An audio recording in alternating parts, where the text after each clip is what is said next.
નમસ્કાર દર્શક મિત્રો, હું છું એન્કર અર્પિતા પટેલ। દેશભરના તાજા અને સચોટ સમાચાર આપણી ભાષામાં જોવા માટે A1 અભિપ્રાય ન્યૂઝમાં આપનું હાર્દિક સ્વાગત છે।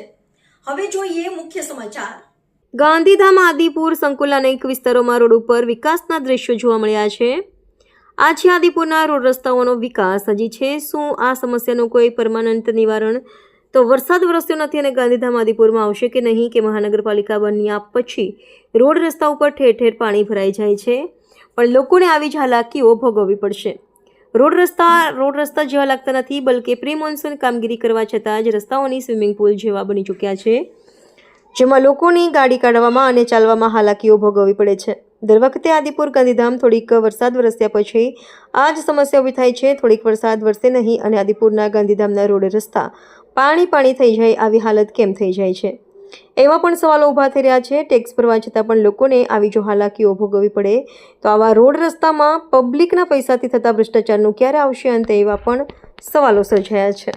રિપોર્ટર ભરત ઠાકોર, કચ્છ।